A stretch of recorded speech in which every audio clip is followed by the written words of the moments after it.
Welcome everybody to the Single and Stiletto Show. I'm Suzanne Oshima and I'm a dating and relationship coach and founder of Dream Bachelor and Bachelorette and also Single and Stilettos.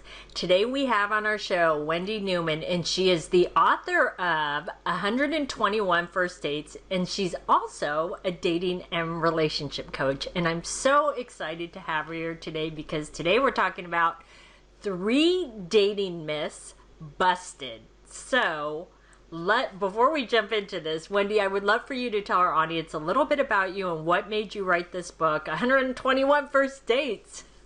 Hey, Suzanne, thank you for having me on. And yeah, I wrote the book 121 First Dates because I wanted to help women not have to go on 121 first dates. It's brutal.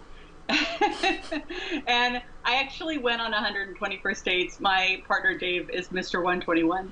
And I never meant to. I, like most women, had to date, didn't want to date, just wanted to find my love, and it just took that long for me. And I started writing the book because I had such a horrendous date that I wanted to share with all of the world who thought being single was so glamorous, that the grass isn't always greener on the other side. And to really highlight some of the things that we women go through. And I also put, after each date story, a hot tip and a glaring warning, right? A hot tip on how to do better than I did. Or sometimes it was a hot tip on, look how I succeeded at this. You do this too, this thing works. So I did it to entertain. I did it by writing stories to entertain women, and I also did it to help women not have to struggle. Awesome. So ladies, if you don't want to go out on 121 first dates, then I highly recommend you read her book, so then you only have to go on 30 or 50 first dates, and then you can get to that man quicker. So, right. Wendy, I know you're going to share with us 3 dating myths that you're just going to bust out of the park, because I think a lot of people believe certain things that actually aren't true. So can you tell us the first dating myth? Yeah, the very first one is that we women are out there to be serious and find a partner, but men, especially online, they're only out there for fun. So that's a myth. It's a myth. Yes, that is a myth. And the root of the myth comes from how men and women approach dating differently. And I got to tell you that I think men have it right. So I want to share with you what's really going on so you can see it a little better. So we lead with the end game in mind, the white picket fence and what a great wife would be. And when we talk about who we are, we talk about how nurturing we are and all the different flavors of wifiness, right? And he doesn't even know you. The 25 million men, total strangers out there who are reading this wife profile, they don't know you. And they don't know if you'll tolerate the little idiosyncrasies about them.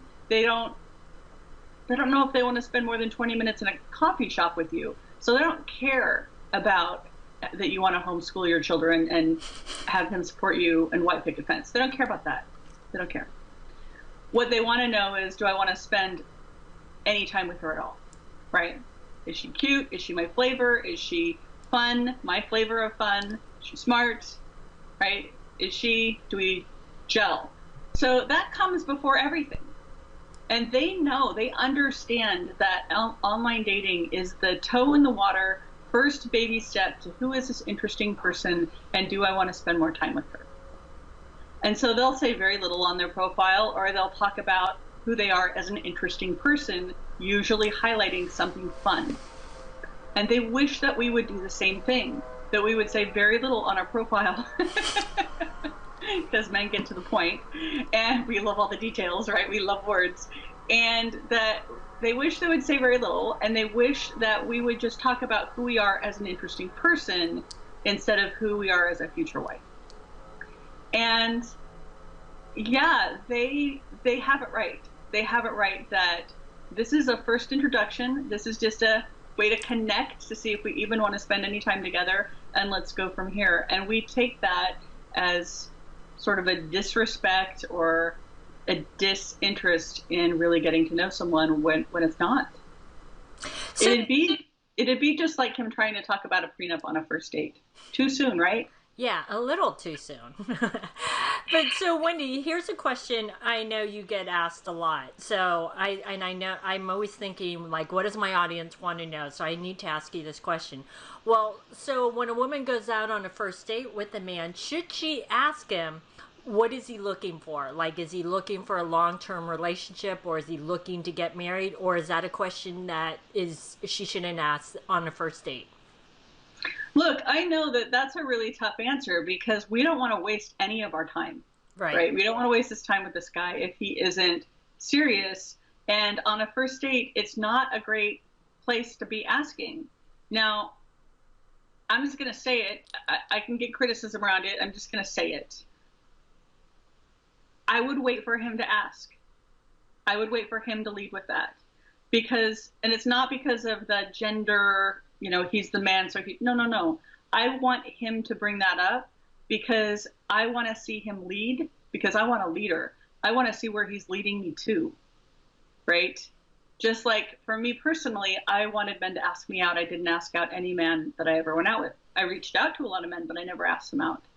Now, if you are listening and you want to be in charge, you want to run the show in your relationship, you should ask them out, and you should also ask that question. What's happening with you? What's happening? What are you looking for? If you want to run the show, ask away. If you don't want to run the show and you want a masculine man, let him lead. But you can actually very sneakily get the answer to the question without ever asking him. And it's just by hanging out in that date and listening 30 seconds longer when he pauses to see if he has more to say. And if you spend more time listening on that date, you're going to get all the information you need. And if you're quiet a lot, he will tell you. Now, I'm not advocating that women become quiet in any stretch of the matter. I want you to talk. You can see I talk a lot. So obviously when I was on dates, sometimes I talk a lot. But what I realized is the dates where I was talking a lot and really showing who I was, I walked away not knowing who he was. So if I want to know, is this guy serious because he didn't say so on his profile? Man, I'm going to be really quiet on that first date. I want to let him share about his life. I'll lead with, hey, so what do you love about your life? And I'll just sit back and zip the lip and let him just go. Because they'll tell you everything you ever wanted to know if you give them the space to talk about it. That is so true. It's about balance when you're on a date and being able to listen. Men tell me all the time that their biggest complaint is a woman who just talks the whole time on the first date, and she doesn't ask him anything about himself. So that's really important. Listen. So, okay, so what's the second dating myth that you're going to bust for these ladies? Men are non-committal. They commit all the time. They commit to all sorts of things. It takes men longer to commit than it does a woman, and there's a good reason for that. And part of it is because, and men and women both run in their masculinity, right? When we're working, we're masculine a lot. So it's not a bad thing. It's not wrong. It's not bad. But masculinity is accountability, right? So when we're at work, we're masculine, we're accountable. All good. How they naturally are, how their natural masculine state is accountable. And if you're going to be accountable, you're not going to say yes unless you've sorted out all the details and you're willing to be on the hook for all of it. So with women, we will commit to a partner, but there will be things about them that we will want to change. So I love him. I'm going to say yes to him. We should move in together. We should get on that relationship escalator and ride that sucker all the way to the top. And I have got to change the way he dresses and how he chooses food. And, oh, he can't do that thing anymore. Right. So that's a feminine way of being in the world. The masculine way of being in the world is, I'm going to sit back. I'm going to assess the situation. I'm going to see if everything adds up. And when I commit, I'm committing to the whole package. And you'll hear a man say, when he's being told by someone, oh, but God, she laughs so loud. They'll say, yeah, isn't that cute? That's what I love about her. That's just Sharon, right? Or whatever. So they don't try and change us the way that we try and change them. and I'm generalizing like crazy here. This is masculine, feminine, so you might be in that mode yourself. You don't try and change a man because you're running your masculine. You're committing to the whole package. All good. Now, the other reason it takes them longer is because they're paying attention to what they're committing to. We want to jump in because of love, but they're paying attention to every step of a commitment brings more obligation, brings more accountability. So if he's only asking you out on a date, he is accountable for having that date turn out well, for you to be happy, have an enjoyable time, get home safely. That's it. If he's dating you, he's now in charge of making sure all the dates are great. If he is your boyfriend, now there's more obligation. Now he has to make sure that you are okay in between dates. He's got to text you, he's got to call you X amount of times, see how you're doing, check in with you, more obligation, right? Fiance, now he's got to go to Ohio for Christmas every year or whatever, right? So he sees the level of obligation and he has to really look at his life and see, can I do that right now? I'm in the middle of building this business and raising my children half time from my divorce and doing these other things. Can I commit to this next level? So they take commitment very seriously, and it takes a little bit longer. That totally makes sense. And I love how you describe that, because I know every woman out there that's watching or listening to this podcast is like, now I get it. I totally get it. So that totally makes sense. Okay, so what's the third and last dating myth that you're going to bust? That if you slept with them at the wrong time, you blew it, and that's why it didn't turn out. Okay, so how are you going to turn that around for the ladies? Because I know every woman out there has thought that at least once. We do. We think, oh, we blew it. We waited too long, and then he went away. Or we did it too quickly, and he thinks we're too tart-like. And they don't think like that. Men are really weird. They think sex is a fun thing to do with someone they really like or care about or love. They don't think that it's the strategy, the hinge that makes the relationship happen or not happen. So we, and this is all instinct, we by instinct want to find a man, get a man, keep a man, right? Keep him in good shape, keep him in check.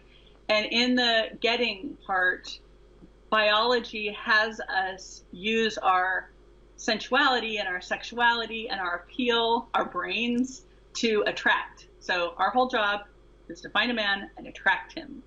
Attract. So we use our sexuality, and we know that the sex chip is the biggest chip we have. Once we lay that on the table, once we've traded that for love, and if love doesn't happen, yeah, that's on us. No, that's a strategy that is happening internally by that animal that runs your system. That is just biology. That's all that is. So it's biology that tells you have to do it right at the right time or it'll turn out badly. That's why so many books get written. When I first started shopping my book, they wanted to know what was my rule, what was my how many dates rule. Like, you guys are like, well, that's what sells books. Okay, all right, well, but does it work? No, but it sells a lot of books. It works for selling books. So what you want to know is what men, and by the way, I've interviewed thousands of men over the last 15 years on this very question.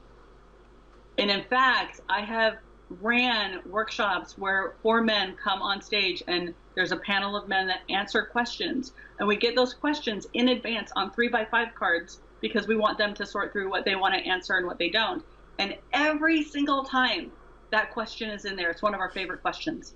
And every single time a man will pick that card and he'll say, hey, I have a question before they go on. They'll say, I have a question about the questions. And I'll say, yeah, what's your question? I already know the question. When is the right time to have sex for the first time so it turns into a relationship? Is this a real question? Men don't know it's a real question. That's funny. They have no idea that it's like the thing that makes it turn out. What they say over and over and over is when the right time to have sex for the first time is when you're both ready. When you've had all the conversations you need to have, when you've had all the conversations that you need to have to feel safe, like what you need from him the next day, maybe a date or a callback or whatever, or offmatch.com or whatever you need, right? So after you've had all the conversations and that you really are ready to make that step and to deal with the oxytocin that's going to course through your body, that's going to make you a little bit nutty the next day, make you want to bond to him, make you want to watch the phone, right? Text. So that's what they say. And what's most frustrating to men is that when we wait out of some form of strategy, when you're both ready, how that lands for them is very manipulative and strategic and fake. And so waiting at a strategy when you're ready can actually have a man leave. That's a backfire a lot of times. I was interviewing one man. He was awesome, married man, really kind man. He said, yeah, when I was hunting a wife, during that phase while I was hunting a wife, there were 2 women before I met my wife, 2 women I thought I could marry. And in both cases, we were ready, not at the same time, obviously, separate times, right? We were ready to have sex for the first time, and they were holding out for some 90-day strategy, or they were holding out for some sort of strategy. And, here's the thing. I'm a man who needs sex in my marriage, and I'm not going to marry a woman who puts me through the paces about it. Right.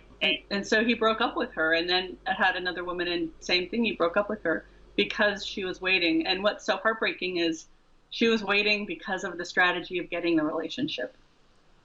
Yeah, it's true. Yeah, I like that you put it that way. It's about when you're both ready. It's not about, I need to follow this rule of 90 days or whatever it is. It's about you and your interactions with that man. And with every man, it's going to be different. So these have been some great tips. So Wendy, tell our audience about the free gift that you have for them. Absolutely. So I have a free gift called First Date Success Secrets Revealed, and it's 4 videos and audios. You can download them as audios or just watch the videos.